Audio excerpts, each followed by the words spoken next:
السلام علیکم ورحمۃ اللہ وبرکاتہ۔ الحمد للہ رب العالمین والصلاة والسلام علی سید الانبیاء والمرسلین وعلی آلہ واصحابہ اجمعین ومن تبعہم بإحسان الی یوم الدین، اما بعد۔ قال اللہ تبارک وتعالی فی القرآن المجید والفرقان الحمید، اعوذ باللہ من الشیطان الرجیم، بسم اللہ الرحمن الرحیم۔ وَإِذْ يَمْكُرُ بِكَ الَّذِينَ كَفَرُوا لِيُثْبِتُوكَ أَوْ يَقْتُلُوكَ أَوْ يُخْرِجُوكَ وَيَمْكُرُونَ وَيَمْكُرُ اللَّهُ وَاللَّهُ خَيْرُ الْمَاكِرِينَ۔ وقال تعالى في مقام آخر: وقل رب أدخلني مدخل صدق وأخرجني مخرج صدق واجعل لي من لدنك سلطانا نصيرا۔ صدق الله العظيم۔ قال الله تبارك وتعالى في شأن حبيبه صلى الله عليه وسلم: ان اللہ وملائکتہ یصلون علی النبی یا ایہا الذین آمنوا صلوا علیہ وسلموا تسلیما۔ اللہم صل وسلم وزد وبارک علی حبیبک سیدنا ونبینا ومولانا محمد وعلی آلہ واصحابہ اجمعین۔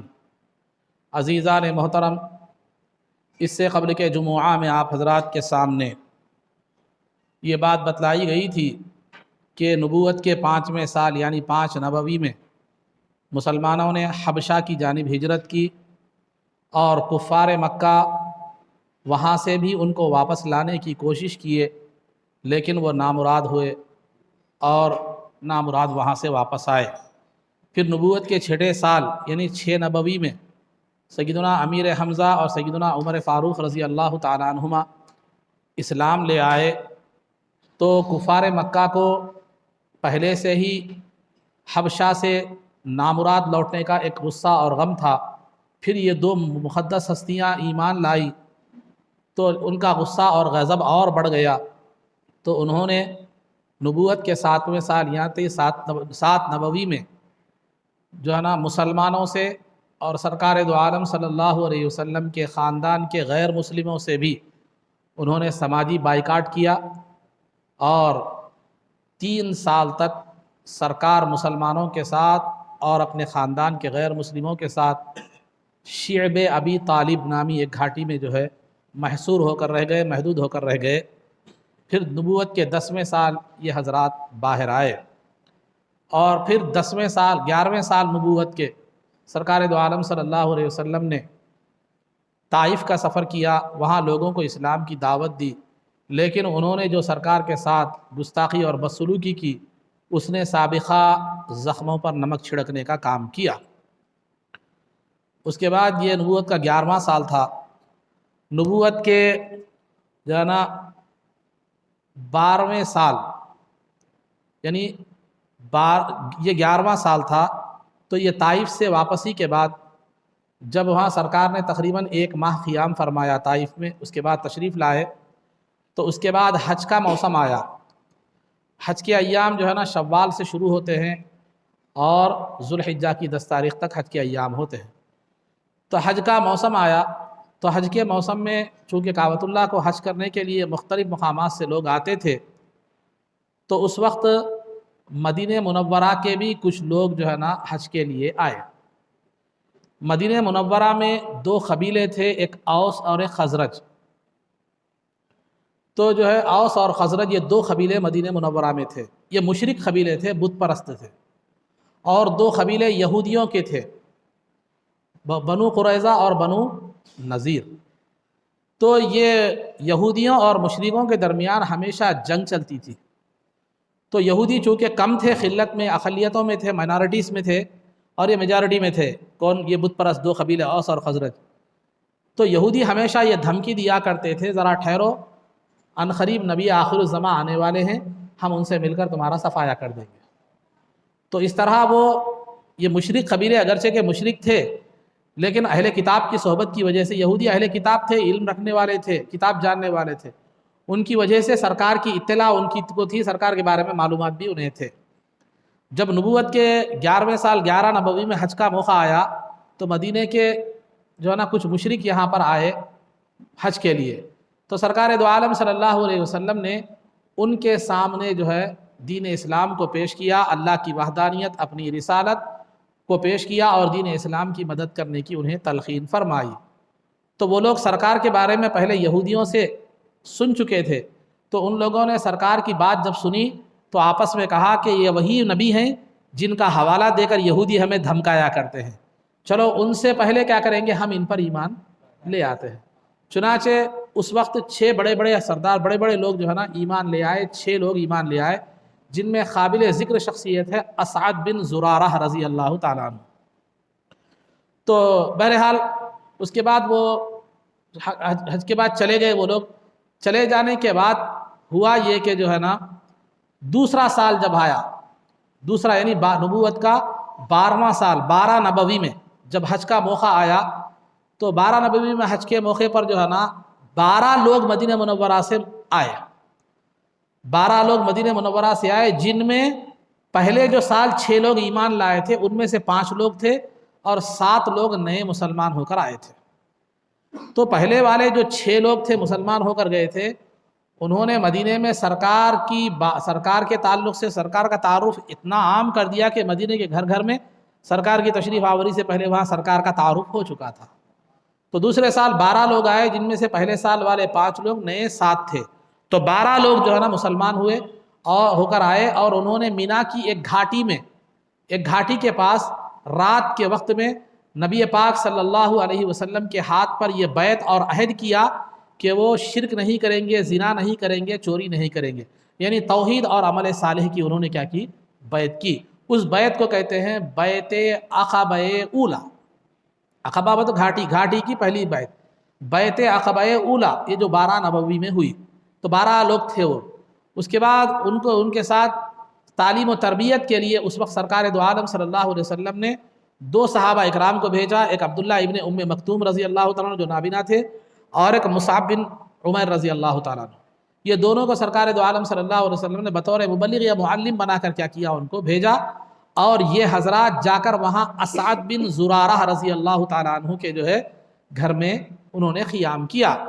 اب یہ 1 سال، یہ 12 نبوی کا معاملات کا سال تھا، 1 سال تک ان حضرات کی، یہ معلمین کی کوشش سے مدینہ منورہ میں اسلام بہت اچھی طرح اسلام کا تعارف ہو چکا تھا۔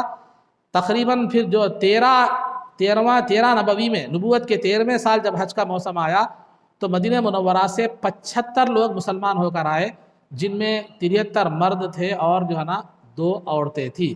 تو اس طرح مسلمانوں جو ہے نا اسلام مدینہ میں اچھی طرح جو ہے نا اسلام کا تعارف ہو گیا۔ تو اس کے بعد اس جو ہے نا وہ جو 13 نبوی میں جو مسلمان آئے، انہوں نے 12 نبوی میں جو مینا میں جس گھاٹی کے پاس بیعت کی تھی رات کے وقت میں، اسی گھاٹی کے پاس جو ہے نا بیعت کی، شرک نہ کرنے پر، توحید پر قائم رہنے پر اور گناہ نہ کرنے پر۔ وہ تفصیلی بات ہے، میں خلاصہ آپ کے سامنے رکھ رہا ہوں۔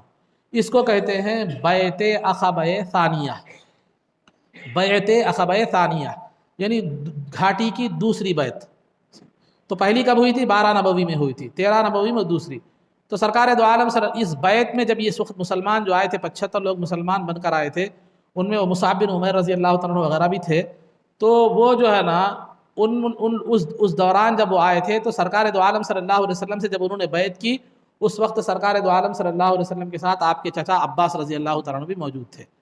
تو عباس رضی اللہ تعالیٰ عنہ نے مدینے والوں سے کہا کہ اے مدینے والوں، دیکھو یہ جو ہے نا سرکار اگرچہ کہ ایمان نہیں لائے تھے اس وقت تک عباس رضی اللہ تعالیٰ عنہ، لیکن سرکار کی مدد ان کے پاس سب میں محبوب چیز تھی، سرکار کی مدد کرنا اور سرکار کی تائید ان کے پاس بہت محبوب چیز تھی۔ تو لہذا انہوں نے کہا، مدینے والوں سے خطاب کر کے کہا، دیکھو محمد صلی اللہ علیہ وسلم تمہارے پاس آنا چاہتے ہیں، اگر تم محمد صلی اللہ علیہ وسلم کی جان، مال، عزت و آبرو اور اولاد اور عورتوں جیسی حفاظت کرتے ہو جیسی اپنی عورتوں کی کرتے ہو، تو پھر وہ تمہارے پاس آئیں گے، ان کا جو مقام ہے وہ مقام برقرار رکھو گے تو وہ تمہارے پاس جو ہے نا آئیں گے۔ تو مدینے والوں نے کہا، یا رسول اللہ آپ ہم سے کیا چاہتے ہیں؟ تو سرکار نے فرمایا کہ میں نے تمہیں جو تعلیمات دی ہیں اس پر عمل پیرا رہو، اس کی اشاعت کرو، اور میں آؤں تو میری کیا کرنا، حفاظت کرنا اپنے گھر والوں کی طرح۔ تو انہوں نے کہا، یا رسول اللہ ہاتھ بڑھائیے۔ انہوں نے ہاتھ پر بیعت کی کہ یا رسول اللہ ہم اپنی جان، مال، عزت و آبرو ہر حیثیت اس سے زیادہ آپ کی کیا کریں گے، حفاظت کریں گے۔ لیکن اس میں سے ایک صاحب نے بڑی پیارا سوال کیا، اگرچہ کہ سوال تھا مگر بڑا پیارا محبت آمیز سوال تھا۔ انہوں نے کہا کہ یا رسول اللہ اب ہم آپ سے تعلق جب جوڑ لیتے ہیں، آپ جب تشریف لاتے ہیں مدینے کو، تو ہم سے آپ سے جب ہم تعلق کو کیا کر لیتے ہیں، جوڑ لیتے ہیں، تو یہودیوں سے ہمارے تعلقات خراب ہو جائیں گے، یہودیوں سے ہمارے تعلقات جو مدینے کے ہیں وہ خراب ہو جائیں گے۔ لہذا کہیں ایسا نہ ہو کہ آپ جب اسلام کو غلبہ ہو جائے تو آپ مکے میں آ جائیں اور ہم جو ہے نا آپ سے بھی وابستہ نہ رہیں، یعنی آپ سے بھی تعلقات ہمارے نہ رہیں، پھر وہ یہودیوں سے بھی تعلقات ہمارے خراب ہو جائیں، کیونکہ جب آپ مدینے سے مکے کو واپس آ جائیں گے تو اب ہمارا ایک لمبا عرصہ ہے، تعلقات جو ہے نا میں دوری آ جائے گی، تو ایسا نہ ہو کہ آپ سے تعلقات بھی دور ہو جائیں پھر یہودیوں سے بھی ہمارے تعلقات خراب ہو جائے۔ تو سرکار نے ان کو تسلی دیتے ہوئے فرمایا کہ میں تمہارا ہوں، تمہارا خون میرا خون ہے، میرا خون تمہارا خون ہے، جو تم سے صلح کرے وہ مجھ سے میری اس سے صلح ہے، جو تم سے دشمنی کرے میری اس سے دشمنی ہے۔ تو وہ صاحب نے کہا یا رسول اللہ ہاتھ بڑھائیے، ہاتھ پر انہوں نے بیعت کر لیا، اور اس کے بعد جو ہے نا وہ لوگ یہ 75 جو افراد آئے تھے ان میں سرکار نے 12 نقیب مقرر فرمائے۔ نقیب مطلب ایک عام انداز میں آپ سمجھنے کے لیے مبلغ، جی امیر بنائے جس کو آپ کہہ سکتے ہیں، کس کے لیے؟ اسلام کی اشاعت وغیرہ کے لیے۔ تو اس کے بعد جو ہے نا وہ لوگ چلے گئے، جب وہ لوگ چلے گئے تو کفار کو اطلاع ملی کہ جو ہے نا مدینے میں بھی اسلام پھیل گیا ہے، مدینے سے لوگ آ کر سرکار کے ہاتھ پر کیا کر رہے ہیں، حج کے موقع پر بیعت کر رہے ہیں۔ تو وہ ان کو پکڑنے کے لیے گئے لیکن نامراد واپس آ گئے۔ اب ان کا غصہ اور بڑھ گیا اور مسلمانوں کو اور زیادہ کیا کرنے لگے، وہ ستانے جو ہے نا لگے۔ تو سرکار دو عالم صلی اللہ علیہ وسلم نے مسلمانوں کو حکم دیا کہ جو ہے نا تم مدینے کی جانب کیا کرو، ہجرت کرو۔ تو مسلمان ایک ایک کر کے جو ہے نا ہجرت کر کے جانے لگے، لیکن مسلمانوں کو بھی یوں ہی جانے نہیں دیا جا رہا تھا، بلکہ انہیں بھی جتنا ستایا جا سکتا تھا اتنا ستایا جا رہا تھا۔ میں ایک مثال ابو سلمہ رضی اللہ تعالیٰ عنہ کی دیتا ہوں کہ ابو سلمہ رضی اللہ تعالیٰ عنہ جب ہجرت کرنے کے لیے اپنی اہلیہ اور اپنے بچے، چھوٹے بچے کے ساتھ جو ہے نا ہجرت کے لیے جا رہے تھے، انہوں نے اپنا گھر بار مال جائیداد سب چھوڑ دیا، جو سامان تھا، جو مختصر جو سامان جو بھی تھا، بیوی بچہ، چھوٹا بچہ تھا، وہ لے کے جا رہے تھے۔ تو جو ہے نا آپ کے سسرال والے آ کر کہے تم جانا رہے تو جاؤ، ہماری بچی کو کیوں لے جا رہے ہو، بیوی کو لے کر چلے گئے۔ اور جو ہے نا آپ کے گھر، آپ کے باپ، آبا و اجداد کے جو آپ کے تایا چچا وغیرہ جو تھے، انہوں نے وہ آپ کے والد کے خاندان والے آئے، تم جانا ہو تو جاؤ، لیکن ہم یہ بچہ ہمارا ہے، ہم اس کو رکھ لیں گے۔ تو بیوی کو بیوی والے لے کر چلے گئے، بچے کو آپ کے آبائی جو ہے نا جو حضرات تھے وہ لے کر چلے گئے۔ اب رہ گئے ابو سلمہ رضی اللہ تعالیٰ عنہ، وہ تنہا نکل گئے ہجرت کے۔ تو ام سلمہ رضی اللہ تعالیٰ عنہ روزانہ جو ہے نا مدینے سے باہر، وہ مکے سے باہر جا کر ایک مقام پر روزانہ بیٹھتی تھی، جس راستے سے ابو سلمہ گئے تھے ہجرت کر کے، شام تک روتی تھی، آتی تھی۔ تو ایک سال کے بعد خاندان والوں کو رحم آیا تو انہوں نے بچے کو حوالے کر دیا اور انہیں چھوڑ دیا۔ تو وہ چلتی جو ہے نا مدینے تک جا پہنچی۔ تو یہ مسلمانوں کے ساتھ ظلم و ستم ہر ایک کے ساتھ مختلف طرح کا وہ لوگ کرتے رہے، مسلمان ہجرت بھی آسانی سے نہیں کر سکے۔ تو بہرحال جان مال جائیداد وہ سب چھوڑنا تو پڑا ہی پڑا، لیکن اس کے باوجود بھی اس طرح کی دیگر جو ہے نا زائد تکالیف جو ہے نا مسلمانوں نے برداشت کی۔ بہرحال تقریباً مسلمان مکے سے مدینے کو ہجرت کر چکے تھے۔ اب سرکار دو عالم صلی اللہ علیہ وسلم کے ساتھ عمر فاروق رضی اللہ تعالیٰ عنہ بھی ہجرت کر چکے تھے۔ سرکار دو عالم صلی اللہ علیہ وسلم کے ساتھ صرف موجود تھے ابو بکر اور علی رضی اللہ تعالیٰ عنہ، اور کچھ کمزور مسلمان جو کافروں کے ماتحت تھے، وہ جو ہے نا پھنسے ہوئے تھے ان کے چنگل میں، وہ تھے مکے میں۔ اب کافروں نے دیکھا کہ اسلام مدینے میں بھی پھیل رہا ہے، اور پھر جو ہے نا یہاں سے مسلمان سب ہجرت کر کے چلے گئے، اب ہمیں ستانے واسطے کون رہے گا، ہمارا ستانے کے واسطے اعلی کار کون رہے گا، ہم کس کو ستائیں گے؟ تو ان لوگوں نے کہا کہ نہیں، اس کے لیے کچھ ایسا جو ہے نا جو ہے نا وہ بنانا چاہیے، پلان بنانا چاہیے، ایک پروگرام بنانا چاہیے تاکہ اسلام کیا ہو جائے، بالکل ختم ہو جائے۔ تو لہذا انہوں نے ایک جو ہے نا ان کا ایک میٹنگ ہال تھا جس کو دار الندوہ کہا جاتا تھا، اور وہ میٹنگ ہال سرکار دو عالم صلی اللہ علیہ وسلم کے داداؤں میں سے ایک صاحب قصی بن کلاب جن کا نام تھا، انہوں نے کیا کیا تھا، وہ میٹنگ ہال بنایا تھا، تو وہ دار الندوہ اس کا نام تھا، دار الندوہ۔ تو لہذا وہاں پر وہ میٹنگ کیا کرتے تھے۔ تو انہوں نے قریش کے بڑے بڑے سرداروں نے ایک میٹنگ رکھی کہ مسلمانوں کے اسلام کے ساتھ اور سرکار کے ساتھ، مسلمانوں کے ساتھ کیا کیا جائے۔ تو جب میٹنگ کا وقت مقررہ تو میٹنگ ہوئی، تو جب یہ لوگ میٹنگ ہال کے پاس آئے تو شیطان وہاں پر شیخ نجدی کی شکل میں، یعنی ایک نجدی بوڑھے کی شکل میں آ کر وہاں دروازے پر کھڑا ہو گیا۔ تو وہ جو قریش کے بڑے بڑے سردار تھے، ان لوگوں نے پوچھا آپ کون ہیں، ہم آپ کو نہیں پہچانتے۔ تو اس نے کہا میں نجد کا ایک شیخ بوڑھا ہوں، میں جو ہے نا میں بھی تمہاری محفل میں مشورے کی مجلس میں شریک ہونا چاہتا ہوں، تاکہ مجھے کچھ ہو چکا تو میں مشورہ کیا کروں گا، دوں گا۔ تو ان لوگوں نے اس کو بھی بلا لیا، شیطان کو بھی۔ تو جو ہے نا شیطان بیٹھ گیا، سب بیٹھ گیا، مشورہ شروع ہوا۔ ایک آدمی نے کہا کہ محمد صلی اللہ علیہ وسلم کو تنگ اور بند کوٹری میں ڈال دیں گے اور وہ دم گھٹ کر مر جائے۔ جو ہے نا یہ کہا، تو شیطان جو شیخ نجدی تھا اس نے کہا یہ رائے کوئی رائے نہیں ہے، کیا تمہیں نہیں معلوم کہ محمد صلی اللہ علیہ وسلم کے جو ہے دیوانے ایسے ہیں کہ وہ تھوڑی دیر اگر ان کو نہ دیکھے تو وہ بے قرار ہو جاتے ہیں اور ڈھونڈنے کے لیے نکل جاتے ہیں، تو لہذا اگر تم ایسا کرو گے تو وہ ان کو آسانی سے ڈھونڈ لو گے، اس طرح تم کامیاب نہیں ہو سکتے۔ تو دوسرے نے کہا کہ نہیں کیا کریں گے، محمد صلی اللہ علیہ وسلم کو شہر بدر کر دیں گے، مکے سے باہر کر دیں گے۔ تو شیطان نے شیخ نجدی نے کہا یہ رائے بھی کوئی معقول رائے جو ہے نا نہیں ہے، کیا تمہیں نہیں معلوم کہ محمد صلی اللہ علیہ وسلم کی زبان میں جادو ہے، جو ان کا کلام سنتا ہے ان کا گرویدہ ہو جاتا ہے، اگر تم ان کو مکے سے باہر کر دو گے تو وہ مکے میں جا کر ایک بڑی فوج تیار کر کے تم پر حملہ کریں گے اور تمہارا کیا کر دیں گے، خاتمہ کر دیں گے، تو یہ بھی تمہاری رائے کوئی معنی نہیں رکھتی۔ تو ابو جہل نے کہا کہ ہم محمد صلی اللہ علیہ وسلم کو نعوذ باللہ قتل کر دیں گے، معاذ باللہ کیا کریں گے، قتل جو ہے نا کر دیں گے، لیکن طریقہ کار قتل کا یہ ہوگا ہر قبیلے کا ایک ایک آدمی قتل میں کیا ہوگا، شریک ہوگا۔ جب سب مل کر محمد صلی اللہ علیہ وسلم کو قتل کریں گے تو ان کے قبیلے کے آدمی تمام قبیلے کے لوگوں سے تو مقابلہ نہیں کر سکیں، اس طرح کچھ لے دے کر معاملہ حل ہو جائے گا اور ہمارا کام بھی ہو جائے گا۔ تو وہ شیخ نجدی، جو شیطان شیخ نجدی کی شکل میں بیٹھا تھا، اس نے کہا کہ واللہ خدا کی قسم رائے ہے تو یہ رائے ہے۔ تو لہذا دوپہر کا وقت تھا، یہ معاملات پورے طے پا رہے تھے، ادھر سرکار دو عالم صلی اللہ علیہ وسلم کے پاس جبریل امین آئے، یہ آیت نازل ہوئی وَإِذْ يَمْكُرُ بِكَ الَّذِينَ كَفَرُوا لِيُثْبِتُوكَ أَوْ يَقْتُلُوكَ أَوْ يُخْرِجُوكَ وَيَمْكُرُونَ وَيَمْكُرُ اللَّهُ وَاللَّهُ خَيْرُ الْمَاكِرِينَ، وہ آپ کو مارنے یا آپ کو نکالنے کی باتیں کر رہے ہیں، وہ آپ کے ساتھ مکر و فریب کر رہے ہیں، پلاننگ کر رہے ہیں، اللہ ان سے بہتر پلاننگ کرنے والا ہے۔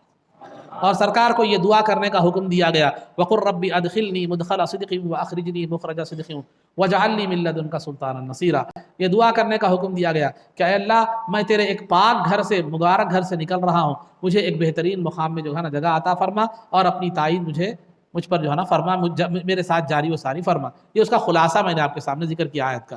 تو دوپہر کا وقت تھا، تو جبریل امین نے جب خبر دے دی، یہ معاملہ رات کو طے پانے والا تھا سرکار کے قتل کا۔ میٹنگ میں یہ طے پایا تھا کہ سب لوگ سرکار دو عالم صلی اللہ علیہ وسلم کے گھر کا محاصرہ کر لیں گے، جو ہی وہ باہر نکلتے ہیں نعوذ باللہ ان کو کیا کر دیں گے، قتل کر دیں گے۔ تو سرکار دو عالم صلی اللہ علیہ وسلم دوپہر کے وقت میں ابو بکر صدیق رضی اللہ تعالیٰ عنہ کے پاس تشریف لے گئے اور جا کر فرمایا کہ اے ابو بکر مجھے ہجرت کا حکم دے دیا گیا ہے، میں ہجرت کرنے والا ہوں۔ تو پہلا سنتے ہی پہلا جو کلمہ ابو بکر صدیق رضی اللہ تعالیٰ عنہ کی زبان سے نکلا کہ وہ یا رسول اللہ کیا مجھے بھی آپ کے ساتھ جانے کا حکم ہے؟ تو سرکار نے فرمایا ہاں تم بھی سفر میں میرے ساتھ رہو گے۔ یہ سننا تھا کہ ابو بکر صدیق رضی اللہ تعالیٰ عنہ کی آنکھوں سے بے ساختہ آنسو نکل پڑے۔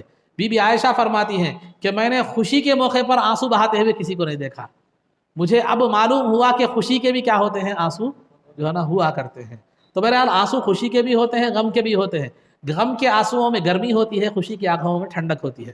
تو بہرحال عزیزان محترم، تو یہ جو ہے نا بھی جو ہے نا سرکار، تو ابو بکر صدیق رضی اللہ تعالیٰ نے عرض کیا کہ یا رسول اللہ جو ہے میں نے پہلے سے ہی 2 اونٹنیاں تیار کر رکھی ہیں اور میں نے ان کو کھلا پلا کر تیار کیا ہے، ان میں سے جو آپ کو پسند آئے وہ لے لیجیے، دوسری میں لے لوں گا۔ تو سرکار نے فرمایا میں فری میں نہیں لوں گا بلکہ اس کی رقم کیا کروں گا، ادا کروں گا۔ تقریباً 400 درہم سرکار نے اس کی رقم ادا کی، ادا کرنے کی کیا ہے پیشکش کی۔ تو سرکار نے جو ہے نا ابو بکر صدیق رضی اللہ تعالیٰ عنہ نے عرض کیا کہ یا رسول اللہ میری خواہش تو یہ تھی کہ یہ اونٹنی بطور تحفے کے آپ کو دوں، لیکن آپ کی خواہش خریدنے کی ہے تو میں اپنی خواہش کو آپ کی خواہش پر قربان کرتا ہوں۔ تو اسی کا نام ہے محبت، کہ اپنی خواہش کو سرکار کی خواہش پہ قربان کرنا، یہی فنا فی الرسول کا مقام ہے۔ تو لہذا یہ خالی دعوے کر لینا یا جو ہے نا نعرے مار لینا، نعرہ رسالت اچھی چیز ضرور ہے، لیکن اتنا ہی یہ محبت کی علامت نہیں ہے، بلکہ سرکار نے خود فرمایا لا یؤمن احدکم حتی یکون ہواہ تبعا لما جئت بہ، تم میں سے کوئی آدمی اس وقت تک کامل مومن نہیں ہو سکتا جبکہ اس کا ظاہر نہیں بلکہ اس کی خواہش میری خواہش کے تابع نہ ہو جائے۔ وہ ہر خواہش سے پہلے میری خواہش کو دیکھے کہ اس میں مصطفیٰ جان رحمت صلی اللہ علیہ وسلم کی خواہش شامل ہے نہیں ہے، تو اپنی آرزو کو، اپنی خواہش کو مصطفیٰ کی آرزو اور خواہش میں ضم کر دینا، یہ مقام فنا فی الرسالت ہے۔ تو بہرحال خلاصہ گفتگو یہ ہے کہ رات کا وقت آیا، سیدنا سرکار دو عالم صلی اللہ علیہ وسلم نے سیدنا علی مرتضیٰ رضی اللہ تعالیٰ عنہ کو جو ہے نا بلا کر کہا کہ دیکھو یہ کفار اگرچہ کہ سرکار کے جانی دشمن تھے لیکن ابھی بھی اپنی امانتیں سرکار کے پاس رکھا کرتے تھے۔ تو سرکار نے فرمایا اے علی رات میں تم میرے بستر پر آرام کرنا اور میری جو ہری اور سبز چادر ہے وہ اب اوڑھ لینا، اور جو امانتیں میرے پاس ہیں وہ صبح اٹھ کر جو ہے نا کفار کو دے کر آ جانا، تمہیں کچھ بھی نہیں ہوگا۔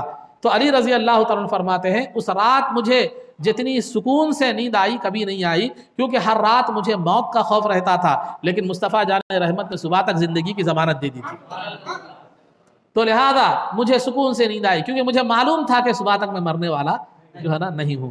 ادھر رات کے وقت میں سیدنا جب سرکار جو ہے نا کہ گھر کا گھیراؤ رات ہوئی تو ان دشمنوں نے سرکار کے گھر کا گھیراؤ کر لیا، تو سرکار دو عالم صلی اللہ علیہ وسلم نے ایک مٹھیوں میں مٹی لی، مٹھی میں جو ہے نا مٹی لے کر سورہ یاسین کی ابتدا سے آپ نے فَأَغْشَيْنَاهُمْ فَهُمْ لَا يُبْصِرُونَ تک کی آیتیں تلاوت کی اور ان پر پھینک دیا، اور ان کی آنکھیں کے سامنے پردہ آ گیا، سرکار ان کے سامنے سے چلے گئے لیکن ان کو ہوش تک نہیں رہا۔ اس کے بعد سرکار حضرت سیدنا ابوبکر صدیق رضی اللہ تعالیٰ عنہ کے پاس گئے، ان کو لے کر جو ہے نا غار ثور کی طرف تشریف لے گئے، تو جو ہے نا غار ثور کے پاس کی طرف تشریف لے گئے۔ رات کا وقت تھا، جب جا رہے تھے تو ابوبکر صدیق رضی اللہ تعالیٰ عنہ کی بے چینی کا عالم یہ تھا، کبھی سامنے آتے، کبھی پیچھے آتے، کبھی سرکار کے دائیں بائیں آتے، تو اس طرح شمع کے اطراف پروانہ پھرتا ہے، ابوبکر صدیق رضی اللہ تعالیٰ عنہ کے اطراف، سرکار کے اطراف جو ہے نا شمع محمدی کے اطراف ویسا پھر رہے تھے، تو ان کی بے چینی اور بے قراری کو دیکھا تو سرکار نے عرض کی فرمایا کہ اے ابوبکر کیا بات ہے، یہ بے چینی کیوں ہے؟ کہ کہا، عرض کیا کہ یا رسول اللہ، جب مجھے خیال آتا ہے کہ کوئی سامنے سے آپ پر حملہ کرے گا تو فوراً سامنے کی طرف چلا جاتا ہوں، کبھی پیچھے سے حملہ کرنے کا خیال آتا ہے تو پیچھے چلا جاتا ہوں، کبھی دائیں کبھی بائیں خیال آتا ہے تو دائیں بائیں چلا جاتا ہوں۔ یا رسول اللہ، اگر میں ہلاک ہو جاؤں تو میں ایک عام آدمی ہوں، لیکن اعوذ باللہ اگر آپ کو کچھ ہو جائے تو پھر ساری امت تباہ ہو جائے گی۔ تو یہی والہانہ عقیدت مندانہ طواف کے ساتھ جو ہے سیدنا ابوبکر صدیق رضی اللہ تعالیٰ عنہ غار ثور پر پہنچے، وہ غار ویران پڑا ہوا تھا، تو لہذا ابوبکر صدیق رضی اللہ تعالیٰ عنہ نے عرض کیا کہ یا رسول اللہ آپ باہر تشریف لائیے، باہر تشریف رکھیے، میں غار کے اندر پہلے جاتا ہوں۔ پہلے آپ تشریف لے گئے، وہ غار میں کئی سانپوں کے بل تھے، تو آپ نے اپنے کپڑے پھاڑ کر ان سوراخوں کو بند کیا، اور ایک سوراخ کھلا رہ گیا تھا، کپڑے ختم ہو گئے تھے، تو آپ نے ایڑی وہاں پر لگا دی، اور اتفاق سے اسی سوراخ میں جو ہے نا سانپ تھا۔ سرکار کو اندر بلایا اور سرکار آپ کی مانڈی پر جو ہے نا آرام فرمانے لگے۔ تو جیسے کہ میں نے اس سے قبل بھی عرض کیا ہے کہ ہر چیز جانتی ہے کہ سرکار اللہ کے رسول ہیں سوائے سرکش اور انسان اور جنات کے، تو وہ سانپ بھی دیدار مصطفیٰ کا مشتاق تھا، لیکن ابوبکر صدیق رضی اللہ تعالیٰ عنہ کی ایڑی وہاں پر جو ہے نا اس کے لیے سامنے پردہ اور حائل ہو گئی تھی، تو وہ آپ کی ایڑی کو ڈسنے لگا، جس کی وجہ سے آپ کو بہت زیادہ تکلیف ہو رہی تھی، لیکن جان جاتی ہے تو جائے لیکن آرام مصطفیٰ میں خلل نہ آئے۔ آپ اس جو ہے نا ذہن پر، اس عقیدے پر ڈٹے ہوئے تھے۔ اچانک آنکھوں سے آنسو نکل کر سرکار کے چہرے مبارک پر گرے، تو سرکار نے فرمایا اے ابوبکر کیا بات ہے؟ تو کہا کہ یا رسول اللہ سانپ نے ڈس لیا ہے، تو آپ نے اپنا لعاب دہن لگایا اور وہ زخم کیا ہو گیا، ٹھیک ہو گیا۔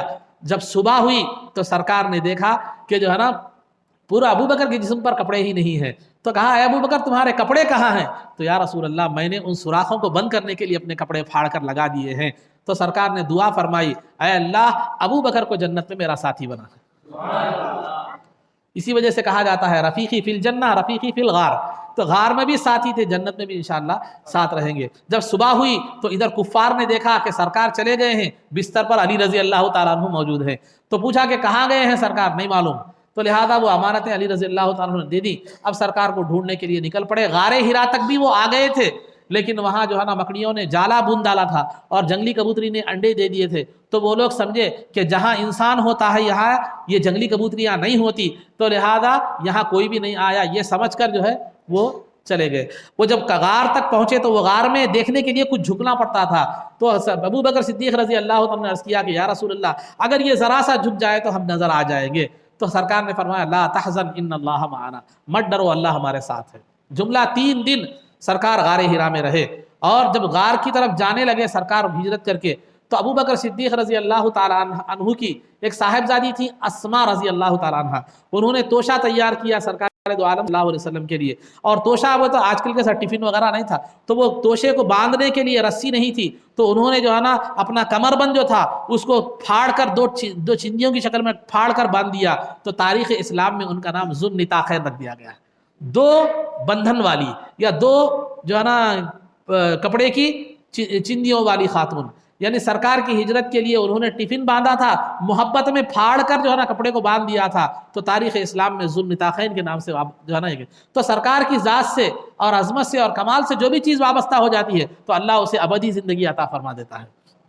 تو بہرحال عزیزان محترم، تو سرکار یہ 3 دن تک جو ہے نا غار ثور میں رہے، اور شام کا جب وقت ہوتا تو ابو بکر صدیق رضی اللہ تعالیٰ عنہ کے صاحبزادے عبداللہ بن ابو بکر جو ہے نا یہ پوری مکے کی خبریں کیا کرتے تھے آپ کو آ کر سناتے تھے. اور ایک ابو بکر صدیق رضی اللہ تعالیٰ عنہ کا ایک غلام تھا، آزاد کیا ہوا غلام، عامر بن فہیرہ جس کا نام تھا. وہ بکریاں دن تمام چراتا، شام میں غار کے پاس بکریاں لاتا اور دودھ نتھر کر جو ہے نا دے دیا کرتا اور یہ لوگ پی لیا کرتے تھے. تو اس طرح 3 دن جو ہے نا غار میں گزارے. اس کے بعد ایک مشرک کو راستے کی خدمت کے لیے انہوں نے بات کیا اجرت پر، جس کا نام عبداللہ بن اریقط تھا. تو یکم ربیع الاول پیر کے دن سرکار دو عالم صلی اللہ علیہ وسلم اور ابو بکر صدیق رضی اللہ تعالیٰ عنہ کیا کیے، غار ہرا سے نکل کر، غار ثور سے نکل کر مدینہ منورہ کو غیر معروف راستے سے گئے. یعنی جو راستے پر عام لوگ نہیں چلتے تھے وہ غیر معروف راستے پر جو ہے نا اس سے گئے. جاتے جاتے مدینے کی طرف جا رہے تھے تو یہاں ادھر مکے میں اعلان ہو گیا کہ جو بھی سرکار کو یا ابو بکر صدیق رضی اللہ تعالیٰ عنہ کو زندہ یا نعوذ باللہ مردہ پکڑے گا اسے 100 اونٹ انعام دیے جائیں گے. تو لوگ پاگلوں کی طرح جو ہے نا کفار مکہ پھرنے لگے 100 اونٹ کی جو ہے نا لالچ میں. سرکار دو عالم صلی اللہ علیہ وسلم نکلنے کے بعد جو ہے نا راستے میں ایک خاتون کا جو ہے نا مکان پڑتا تھا. وہ بڑی شریف اور سخی خاتون تھی، بڑی مہمان نواز تھی. راستے سے جو بھی گزرتا ان کو کھانا وانا کھلانا فراہم کرنا. ان کا نام تھا ام معبد، وہ ایمان لائی بعد میں. تو ام معبد ان کا نام تھا. سرکار ان کے گھر پر گئے، کچھ کھجور اور گوشت کے تلاش میں گئے. پوچھا کہ کچھ کھانے کے لیے کچھ ہے؟ تو انہوں نے کہا کہ یا رسول اللہ کھانے کے لیے گھر میں تو کچھ نہیں ہے. تو لہذا ایک بالکل دبلی پتلی مریل جو ہے نا بکری گھر کے ایک کونے میں بندھی ہوئی تھی. تو سرکار نے ان خاتون سے ام معبد سے پوچھا کہ جو ہے نا کہ یار کیا میں تمہاری اجازت ہو تو اس سے دودھ نتھار لوں؟ تو جو ہے نا وہ خاتون نے کہا یا رسول اللہ اگر اس کے تھن میں دودھ ہوتا تو میں خود آپ کو نتھار کر دیتی تھی. اس کے تھن میں ایک قطرہ دودھ بھی نہیں ہے. تو سرکار نے کہا ٹھیک ہے آپ اجازت تو دے دو. تو اس نے کہا ٹھیک ہے. تو سرکار بسم اللہ پڑھ کر جب تھن کو دودھ نتھارنے گئے تو تھن دودھ سے بھر گیا اور ایک بڑا پیالہ جس میں 8-10 آدمی دودھ پی سکتے تھے وہ پیالہ بھر گیا دودھ سے. سرکار نے نتھارا. اس کے بعد سرکار نے ام معبد کو دیا. پھر اس کے بعد سرکار نے سب پیے، سرکار نے بھی پیا. 8-10 آدمی سیراب ہو گئے اچھی طرح. پھر دوبارہ سرکار نے جو ہے نا نتھارا تو پھر وہ پیالہ بھر گیا. وہ ام معبد کو دے کر سرکار چلے گئے. تو لہذا تاریخ شاہد ہے، تاریخ میں اور روایتوں میں یہاں تک ملتا ہے کہ وہ بکری سیدنا عمر فاروق رضی اللہ تعالیٰ عنہ کے دور خلافت تک زندہ رہی. اور عمر فاروق رضی اللہ تعالیٰ عنہ کے دور خلافت میں قحط پڑ گیا تھا. تمام بکریوں کے تھن میں ایک قطرہ دودھ نہیں تھا، لیکن یہ بکری حسب سابق صبح اور شام 2 ٹائم بہتر انداز میں دودھ دیا کرتی تھی. یہ دست مبارک کا اثر تھا. تو اس کے بعد سرکار جب ہجرت کر کے مدینے کی طرف جانے لگے تو چونکہ ادھر اعلان ہو چکا تھا جو بھی سرکار کو پکڑے گا وہ جو ہے نا اس کو 100 اونٹ انعام دیے جائیں گے. تو سراقہ بن مالک ایک محفل میں بیٹھے ہوئے تھے. تو وہ جو ہے نا ان کا غلام آ کر جو ہے نا خبر دیا کہ سرکار فلاں راستے سے گئے ہیں. تو اس نے کہا محفل والوں کو معلوم نہیں ہونا، کیونکہ سب کو معلوم ہوا تو سب دیں گے تو 100 اونٹ کامل تھے. تو لہٰذا اکیلا 100 اونٹ ہڑپنے کی نیت سے وہ کیا کیے معلوم ہے، خاموش وہاں سے مجلس سے اٹھ گئے. ایک جو ہے نا چھپاتے سرکار کے پیچھے چلے گئے. اب تیزی کے ساتھ گئے تو سرکار کا جو ہے نا کہ بالکل قریب پہنچے تو ابو بکر صدیق رضی اللہ تعالیٰ عنہ کو اپنی جان کی فکر نہیں تھی، سرکار کی فکر تھی. تو لہذا تو کہا کہ یا رسول اللہ سراقہ ہمیں پا چکا ہے، قریب آ چکا ہے ہمارے. تو سرکار نے زمین کو حکم دیا کہ اے زمین سراقہ کو پکڑ لے. تو ان کا گھوڑا گھٹنوں کے تک جو ہے نا دھس گیا زمین میں. تو سراقہ سمجھ گئے کہ یہ کام سرکار دو عالم صلی اللہ علیہ وسلم کی دعا کا اور آپ کے حکم کا نتیجہ ہے. وہ اپنے ارادے سے باز آ گئے اور جو ہے نا اس کے بعد انہوں نے کہا کہ یا رسول اللہ زمین کو حکم دیجئے کہ میرا گھوڑا چھوڑ دے، میں آپ کے پیچھے نہیں آؤں گا. تو سرکار نے حکم دیا زمین کو، تو زمین نے گھوڑے کو چھوڑ دیا اور وہ سرکار دو عالم صلی اللہ علیہ وسلم کے ساتھ کچھ بھی بغیر کسی نقصان کے پہنچائے کہ وہ کیا ہے واپس جانے لگے. تو سرکار نے فرمایا میری اس بات کا کسی سے بھی تذکرہ مت کرنا. تو لہذا وہ گئے، راستے میں جو بھی ملتا اس سے کہتے کہ میں بہت دور تک جا کے آیا، کوئی بھی نہیں ہے وہاں. سب کو واپس بھجاتے جو ہے نا چلے جاتے. لیکن وہ اس وقت ایمان نہیں لائے. جنگ حنین کے بعد جو ہے نا وہ ایمان لے آئے سراقہ بن مالک. اس کے ساتھ ساتھ ٹھیک ہے جیسے سراقہ نکلے تھے ویسے بہت سے لوگ چاہے طلب بھی نکلے تھے. انہی میں ایک بریدہ اسلمی رضی اللہ تعالیٰ عنہ بھی تھے. بریدہ اسلمی یہ بھی 70 سواروں کے ساتھ سرکار کو جو ہے نا یہ کرنے کے لیے پکڑنے کے لیے جو ہے نا نکلے. وہ بھی سرکار کی بارگاہ میں آ گئے، سرکار تک پہنچ گئے. تو سرکار ابو بکر صدیق رضی اللہ تعالیٰ عنہ خوف کے عالم میں ہے کہیں سرکار کو نقصان نہ پہنچ جائے. تو سرکار نے فرمایا تمہارا نام کیا ہے؟ من انتا، تمہارا نام کیا ہے؟ تو انہوں نے کہا بریدہ، میرا نام بریدہ ہے. تو سرکار نے سنتے ہی فرمایا برد امرنا وصلوحا، کہ ہمارا یہ جو عداوت کا جو معاملہ ہے وہ ٹھنڈا پڑ گیا اور درست ہو گیا۔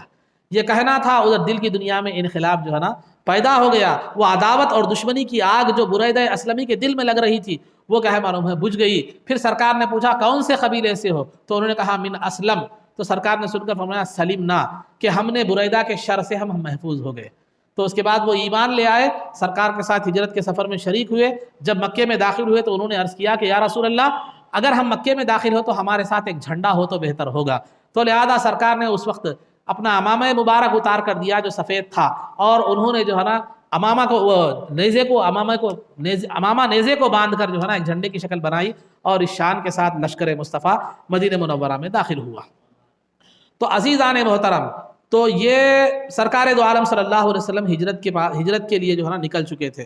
تو یہ کرتے ہوئے سرکار جو ہے نا 8 ہجری کو، یہ 8 ربیع الاول کو، یکم ربیع الاول پیر کے دن مکہ مکرمہ سے نکلے تھے۔ 8 ربیع الاول جو ہے نا پیر کے دن سرکار دو عالم صلی اللہ علیہ وسلم کیا کیے، مدینہ منورہ سے 3 میل کے فاصلے پر جو مقام قباء تھا، مقام جو ہے نا قباء تھا، وہ قباء کے مقام پر جو ہے نا سرکار دو عالم صلی اللہ علیہ وسلم پہنچے۔ وہ قباء کے لوگ روزانہ جو ہے نا، وہ مدینے کا ہی ایک علاقہ سمجھا جاتا تھا سمجھیے، تو قباء کے لوگ جو ہے نا روزانہ سرکار دو عالم صلی اللہ علیہ وسلم کی اطلاع ملی تھی کہ سرکار مکے سے نکل چکے ہیں، تو روزانہ صبح کے وقت آتے اور سرکار کا انتظار کرتے، اور شام ہوتی تو جو ہے نا دوپہر کے وقت ہوتی تو پھر جو ہے نا سرکار نہیں آتے تو چلے جاتے تھے۔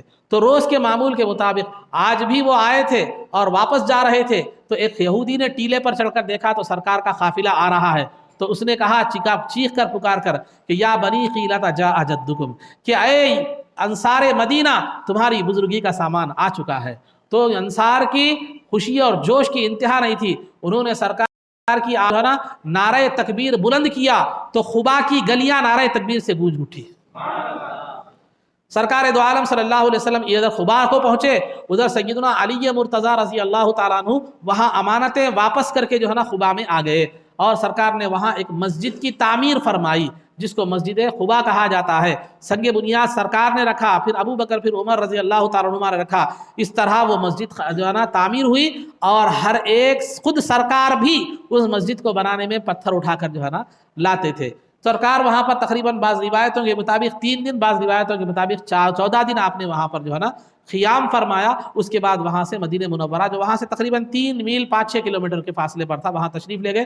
آگے کے حالات آگے جو ہے نا آپ کو بیان جو ہے نا کیے جائیں گے، لیکن مدینہ منورہ میں یہ جو میں نے اس سے قبل کہا تھا کہ 13 نبوی میں، نبوت کے 13ویں سال 75 لوگ مسلمان ہو کر آئے تھے، بیعت کیے تھے سرکار پر۔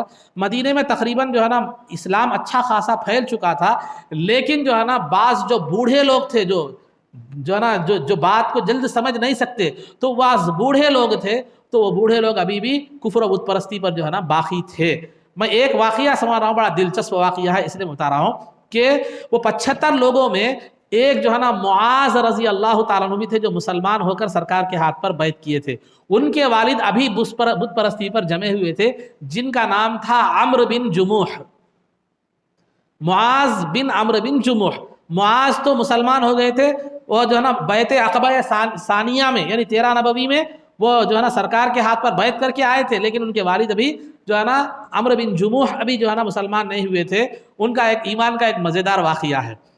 تو انہوں نے جو ہے نا کیا کیا، یہ معاذ رضی اللہ تعالیٰ عنہ، ایک یہ معاذ بن عمرو جو ان کے والد ہیں اور ایک فرزند ہے، اور ایک معاذ بن جبل ہیں، دوسرے 2 معاذ ہیں، اور ایک چند مسلمان نوجوان مل کر کیا کیے، ان کا ایک بت تھا اس کا عمرو بن جموح کا، یہ بت لکڑی کا بت تھا، وہ لکڑی کا بت تھا، تو اس کو بہت نہلا دھلا کر خوشبو لگا کر رکھتے تھے، اس کی بہت تعظیم اہتمام کرتے تھے، اس کی پوجا کرتے تھے۔